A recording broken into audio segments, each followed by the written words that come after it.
მოიყვანა მაკა ბოჭორიშვილი. ვიტყოდი მელამ თავის სკუდი მოიყვანა თქო, მოწმეთ თქო, მაგრამ არც ერთი არის მელა ეს რაღაც სამარცხვინო კარიკატურული პერსონაჟი წულუკიანის სახით და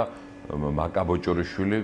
კუდათაც კი ვერ გამოდგება იმხელა პოლიტიკური არარაობა არის, თუმცა ის რომ დღეს ეს არარაობები დაკავებული არიან იმით, რომ ჩვენი ქვეყნის ხვალინდელი დღის დასამარების სპეცოპერაციაში მონაწილეობენ, ეს არის ძალიან ცხადი და მთელი ეს ამბავი, რომელიც ატეხილი არის ახლა აქ სხვა ჩვენს ოპოზიციონერ კოლეგებთან დაკავშირებით და მათი სახელების და გვარების ხსენება არის ქართული ოცნების მხრიდან იმისათვის მომზადება, რომ სხვას გადააბრალონ უვიზოს შეჩერება,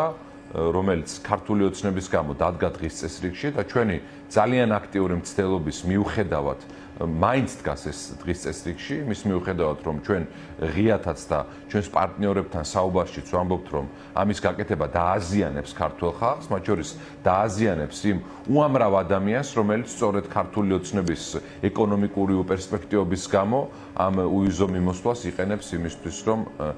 ელემენტარული სარჩო-საბადებლის საძიებლად წავიდეს ევროკავშირის სხვადასხვა ქვეყანაში, ამ ხალხს დააზიანებს და ამის გაკეთება ამიტომაც არ შეიძლება, მაგრამ ის რომ ქართულ ოცნებას სრულად აქვს გადაწყვეტილი ამის გაკეთება და ამისაკენ ჩვენი პარტნიორების პროვოცირება, ეს არის ძალიან ცხადი. ამას უკავშირდება მამუკას და ბადრის, ზურა ჯაფარიძის, ნიკა მელიას, ნიკა გვარამიას, ირაკლი ოქროაშვილის და გიორგი ვაშაძის და სხვების დაპატიმრება, იმიტომ რომ გააუარესონ პოლიტიკური კლიმატი ისე, რომ ევროკავშირთან სრულად არათავსებადი გახდეს ის გარემო, რომელსაც ეს არალეგიტიმური რეჟიმი ქმნის და შემდეგ დღის წესრიგში დადგეს კიდევ უფრო მეტად ურთიერთობების გაწყვეტა და ხიდების ჩატეხვა. და ამისათვის სამზადისის პროცესი არის ის დღევანდელი კონვულსიები ამ სამარცხვინო პოლიტიკური ბიოგრაფიის არ მქონე ადამიანების საუბარი, რომ თითქოს ვიღაცა რაღაცას აკეთებდა. ეს არის ჭორაობა კომისიისათვის ცრუ ჩვენების მიცემა მათ შორის და საქართველოს საწინააღმდეგოდ გადადგმული კიდევ ერთი ნაბიჯი და ქართველმა ხალხმა ეს უნდა იცოდეს, რომ ივანიშვილი საქართველოში შექმნილ უპერსპექტივობასთან ერთად, სიღარიბესთან ერთად, ძალიან მძიმე ეკონომიკურ და სოციალურ ფონთან ერთად, განათლების სისტემაში არსებულ პრობლემებთან ერთად, ჯანდაცვის სისტემაში არსებულ პრობლემებთან ერთად, თუ ნებისმიერ სხვა საკითხთან ერთად იქნება ეს კალაძის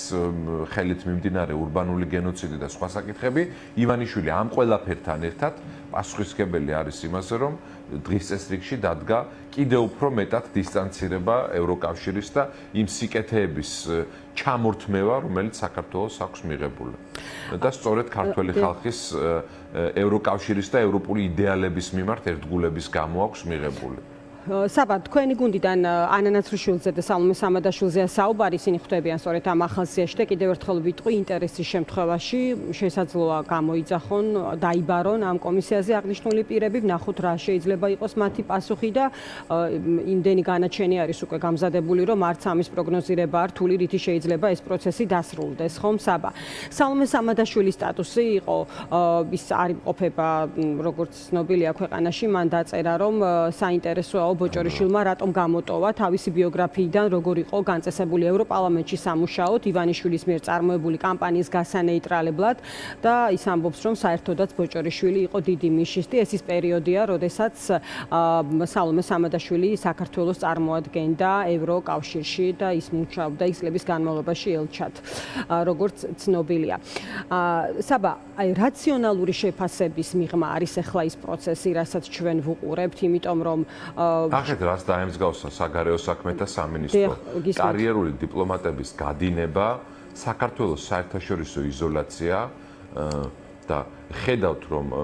შეხვედრები უკვე დაიწყეს მეოთხე და მეხუთე წრეზე ხვდებიან ერთი და იგივე ხალხს და იმაზე აკითხავენ, რა ქვია, დაბადების დღეებზე აკითხავენ ლამის, ხო? არ გაფართოებულა წრე იმ სახელმწიფოებისა, სადაც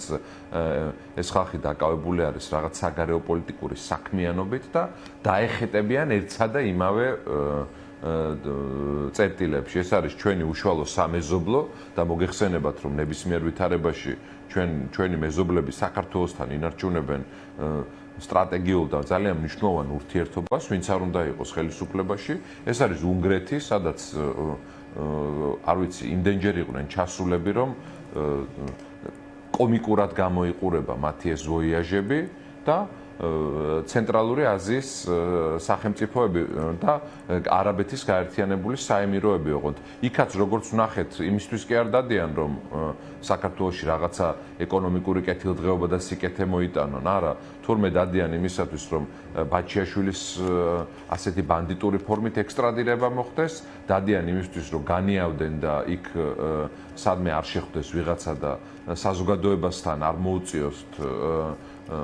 ასე ვთქვათ, პასუხისგება და თვალის გასწორება და ასეთი რეალობა არის მათთვის, თორე რა არის ქართული ოცნების საგარეო პოლიტიკა, ანა დავასრულებ თუ შეიძლება. მათი საგარეო პოლიტიკის შედეგად საქართველოს დღეს არის უფრო მეტად დაუცველი, უფრო მეტად იზოლირებული ჩვენი პარტნიორებისაგან, უფრო ნაკლებ დახმარებას და გრანტებს იღებს ჩვენი პარტნიორი სახელმწიფოებისაგან, იმ დახმარებას, რომელთაც ესენი მე ყოველდღე დადიან და ლენტებს ჭრიან, ავტობუსით დაწყებული, მეტროს რეაბილიტაციით გაგრძელებული, შუქნიშნებით გაგრძელებული თბილისში. ეს ყველაფერი არის ათეულობით და ასეულობით მილიონი ევროს ღირებულების დახმარება, რომელსაც ჩვენი პარტნიორები გვაძლევენ. აღარაფერს ვამბობ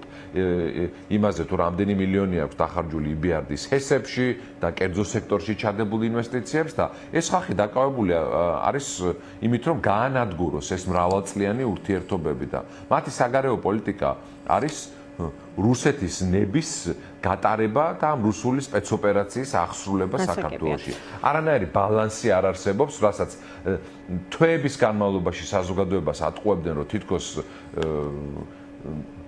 ივანიშვილი არის ტალეირანი და რაღაცას აბალანსებს. ივანიშვილი საგარეო პოლიტიკური წარმოდგენები არის ძალიან პრიმიტიული და არანაირი ბალანსი მას არ უჭირავს. ივანიშვილი სრულად თავით არის გადამხტარი თუ შემძვრალი რუსეთში და არანაირი ბალანსი არ უჭირავს პარტნიორებს შორის, იმიტომ რომ ბალანსი რო ეჭიროს, ხო, ეს ხო გამოიხატებოდა რაღაც ტიპის ურთიერთობებში ჩვენ პარტნიორებთან, ევროკავშირში, ამერიკის შეერთებულ შტატებში, ან თუნდაც თავი დავანებოთ ჩინეთთან სტრატეგიულ პარტნიორობას რომ იჩემებენ და ამას მიღწევათ რომ ასაღებენ, ჯერ ესეთი არანაირი პარტნიორობა არ არის, იმიტომ რომ საქართველოს ტერიტორიული მთლიანობის საკითხებზე ხედავთ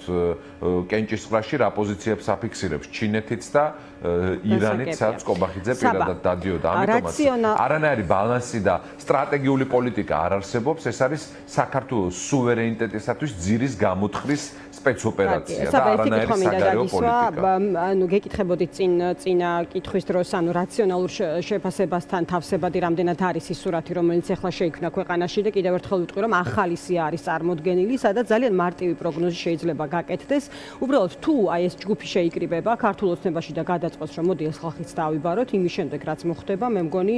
უკვე რაღაც ისტორიაში შესატანი ამბავი იქნება, იმდენად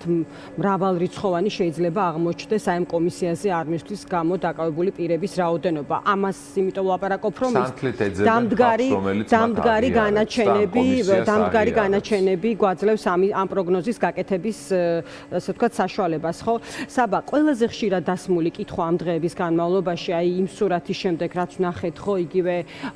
პოლიტიკური ლიდერების დაკავება აი ბოლო დღეებში რაც მოხდა, მამუკა ხაზარაძის, ბადრი ჯაფარიძის დაკავება, გიორგი ვაშაძის და ეხა ეს უკვე ახალი სია. აი ამაზე მინდა კითხო სწორედ და ყველაზე ხშირად დასმული კითხვა ასეთია, მე პრინციპში რაც მესმოდა გარშემო, რომ აი რისი მიღწევა უნდა ივანიშვილს. და აი ამ მიზანთან დაკავშირებით აი რისი თქმა შეგიძლია და ამ პროცესს აი რეალურად რა უნდა დაუპირისპიროს ოპოზიციამ იმ შემადგენლობით, რომელიც რჩება გარეთ, ხომ? თუმცა ინტერესის შემთხვევაში ძალიან მარტივად კიდევ უფრო რაღაც ძალიან დიდ რიცხვებზე შეიძლება გასვლა და კიდევ უფრო მეტად შემცირება შეიძლება ოპოზიციონერის რიგების, ანუ თუ ასეთ სურვილს გამოავლენს ოცნება, როგორც ჩანს. აი ამაზე რისი თქმა შეგიძლია ამ მექანიზმთან დაკავშირებით, ანუ ამაზე დაპირისპირების ეფექტური მექანიზმი რა იქნება, იმიტომ რომ ძალიან ბევრი რესპონდენტი ჩვენი საუბრობს იმის შესახებ, რომ თქვათ ივანიშვილი არ არის ის რაც იყო 2012, 16, 18 წელში თუნდაც და ახლა სულ სხვა ამოცანებია მის წინაშე. თქვენთვის რა ტიპის სიგნალია ეს?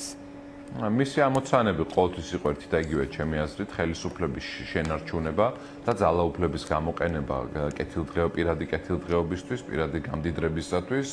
და ეს ასეც ხდებოდა, ძალიან კარგად გამოაჩინა ბოლო თვეებმა ეს, სადაც თბილისში მან თბილისის განადგურების და აოხრების ხარჯზე 200 მილიონ დოლარამდე შემოსავალი მიიღო და ძალიან დიდი მოგება იმ ობიექტებისთვის, ჯერ ნებართვების მინიჭებით და მერე გასხვისებით, რომლებზეც ნებისმიერი სხვა პირი ვერ მიიღებდა მსგავსი მასშტაბის მშენებლობის ნებართვას. მხედველობაში მაქვს იპოდრომი და ლაგუნავერეს მიმდებარე ტერიტორია, ყოფილი აბრეშუმის ქარხნის ტერიტორია, რომელიც ორივე ჯამში თითქმის 180 მილიონ დოლარად გაყიდა ივანიშვილმა. ივანიშვილის ამოცანა დღეს როგორც არასდროს არის ძალაუფლების შენარჩუნება ყველაფრის ფასად, მაგრამ თქვენი კითხვის პასუხად ანა შემიძლია გითხრათ რას აკეთებს და რას უნდა აკეთებდეს ოპოზიცია. მე შემიძლია გითხრათ რომ პოლიტიკურმა ოპოზიციამ ამ ქვეყანაში შექმნა ორი ტიპის ძალიან მნიშვნელოვანი სიცხადე. ერთი არის პოლიტიკური სიცხადე, როდესაც ჩვენ გამოვაცხადეთ არ თანამშრომლობა ამ არალეგიტიმურ ძალასთან და ეს არ თანამშრომლობა გაფორმდა იმაში, რომ დღეს პარლამენტი არის ერთპარტიული და ამ პარლამენტის საქმიანობაში არ მონაწილეობს არც ერთი ოპოზიცია და ოპოზიცია პარლამენტში არ არის და მეორე ეს არის მორალური სიცხადე უკვე ინდივიდუალურად არ თანამშრომლობის სახით, სადაც ოპოზიციონერმა პოლიტიკოსებმა, ჩემმა მეგობრებმა, ძალიან ღირსეულმა ადამიანებმა თქვეს, რომ თუნდაც თავისუფლების შეზღუდვის ფასად და დაპატიმრების ფასად ეს ადამიანები აი ამ მორალურ ურაზრუნებას არ შექმნიან და ამ ხელისუფლების ამოცანებს არ შეუწყობენ ხელს.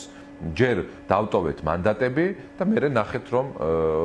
ოპოზიცია მიუხედავად ამ დიდი წნეხისა და ზეწოლისა უარი განაცხადა თანამშრომლობაზე, რისთვისაც დაპატიმრებული არის დღეს უამრავი პოლიტიკური ლიდერი და შუალედში კიდევ ნახეთ უამრავი ღირსეული საუკეთესო ნაწილი ჩვენი საზოგადოების 60-ზე მეტი პოლიტპატიმარი, რომელიც დღეს იბრძვის და ასევე არ თანამშრომლობს ამ რეჟიმთან და ჩვენ ეს გვჭირდება ზუსტად პოლიტიკური სიცხადის კიდევ უფრო მეტად გაძლიერება და მორალური სიცხადის შენარჩუნება და ეს გზა ანა გადის პირველ რიგში ოპოზიციის მხრიდან ერთიანი ძალისხმევის შექმნაზე და ერთიანი მოქმედების შედეგად წნეხის და ზეწოლის კიდევ უფრო მეტად გაზრდაზე. ეს არის დღეს ჩვენთვის მთავარი ამოცანა, რომ მოვახერხოთ, რომ შეიქმნას ისეთი ტიპის ერთიანობა, რომელსაც საზოგადოება დაინახავს როგორც ძლიერი ალტერნატივა, რომელმაც უნდა ჩაანაცვლოს ეს რეჟიმი და დამერწმუნეთ, რომ ცვლილებები აუცილებლად დადგება. ეს ყველაფერი რაც ხდება არის სისუსტის საცოდაობის და სიბეჭავის დემონსტრირება მათი მხრიდან, როდესაც ძალაუფლებას იყენებენ უპრეცედენტო დევნისათვის პოლიტიკური ლიდერების. დიდი მადლობა საბა დაგემშვიდობები საბა ბუაძე საუბრობდა დღის ამბების პირდაპირ ეთერში.